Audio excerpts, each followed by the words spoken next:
जय गुरुदेव दोस्तों। संत रविदास जी के साथ चालाक ब्राह्मणों की चालाकी। दोस्तों, कहा जाता है कि जब रविदास जी महाराज की प्रसिद्धि इतनी ज़्यादा बढ़ गई तो पंडित लोगों को अपनी पंडिताई खतरे में नज़र आने लगी। कुछ पंडित इकट्ठे होकर चर्चा करने लगे कि रविदास के होते हमारा कुछ नहीं होगा, हमें रविदास को ही अपने रास्ते से हटाना पड़ेगा, जिससे राजा रविदास को जेल में डाल देगा। चालाक ब्राह्मणों ने एक खतरनाक षड्यंत्र रच डाला, लेकिन घट-घट के जानने वाले बाबा रविदास जी ये सब जान चुके थे।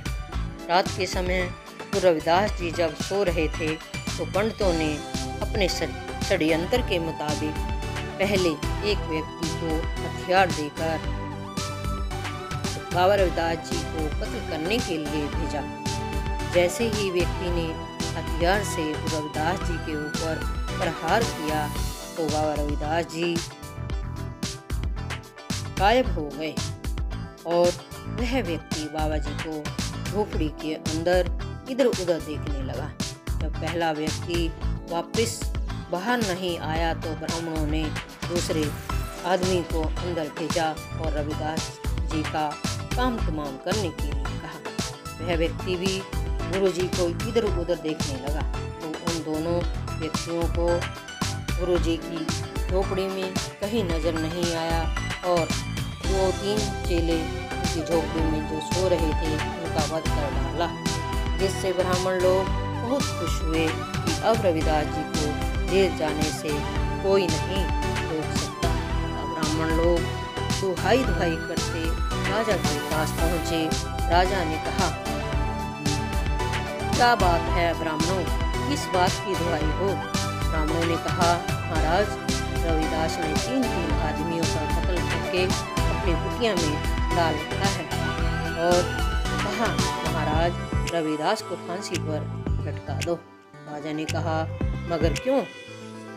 वह तो एक सीधा साधा आदमी, भक्ति करने वाला, भक्ति में डूबे रहने वाला इंसान है। ब्राह्मणों ने कहा, आप नहीं जानते महाराज, वह सीधा साधा नहीं, एक हथियारा है। उसने 3 आदमियों का कत्ल किया है, वो भक्ति का ढोंग करता है महाराज। राजा ने कहा, तुम सच कह रहे हो? पंडितों ने कहा, आप चाहे तो उनकी कुटिया का मुआयना करा सकते हैं महाराज, हमने अपनी आंखों से देखा है। महाराज, राजा ने कहा, क्या अपनी आंखों से देखा है? राजा ने कहा, अगर सच हुआ, अगर ये बात झूठ हुई निकली तो राजा ने सेनापति को आदेश दिया, जाओ, अगर ब्राह्मणों की बात सही है तो रविदास को बंदी बनाकर लाओ। सेनापति राजा की आज्ञा पाकर रविदास जी की कुटिया पर पहुंचकर पूछा, कहाँ है रविदास और कहाँ लाशें? तो कुछ चेलों ने कहा, सेनापति जी, लाशें अंदर हैं। सेनापति ने देखा, लाशें ज़मीन पर पड़ी थी। चेलों ने कहा, गुरुजी भ्रमण के लिए गए हैं, आप चलिए, हम गुरुजी को भेज देंगे।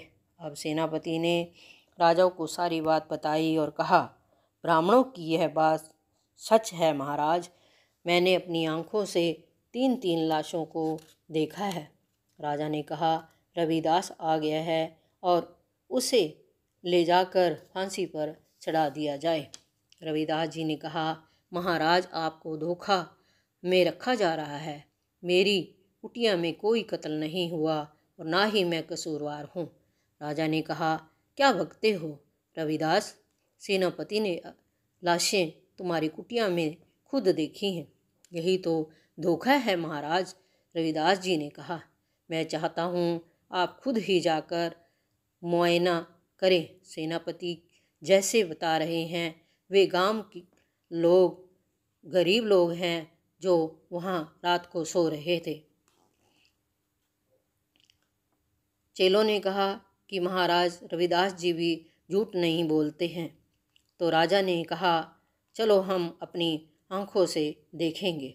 अब राजा और सेनापति सहित सभी रविदास जी की कुटिया में पहुँचे और सेनापति से पूछा, कहाँ हैं लाशें? सेनापति ने कहा, अंदर है महाराज। रविदास जी ने कहा कि महाराज मैं उन्हें उठा कर ले आता हूँ। राजा ने कहा, नहीं, हम अपनी आंखों से देखना चाहते हैं।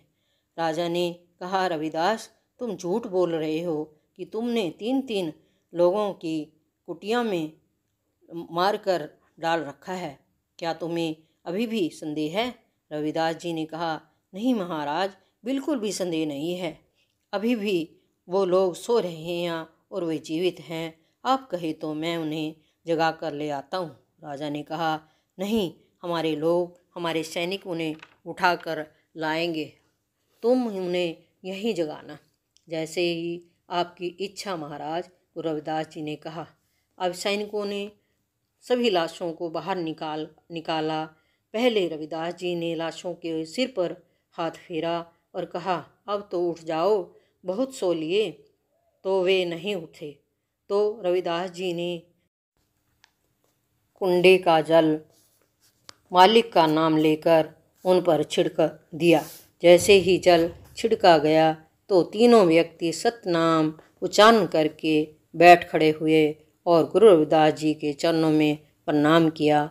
और यह चमत्कार देखकर राजा बहुत हैरान और परेशान हुआ और ब्राह्मणों को बंदी बनाने का आदेश दे दिया। लेकिन कृपा निधान श्री गुरु रविदास जी महाराज ने राजा से विनती की कि ब्राह्मणों को माफ़ कर दिया जाए।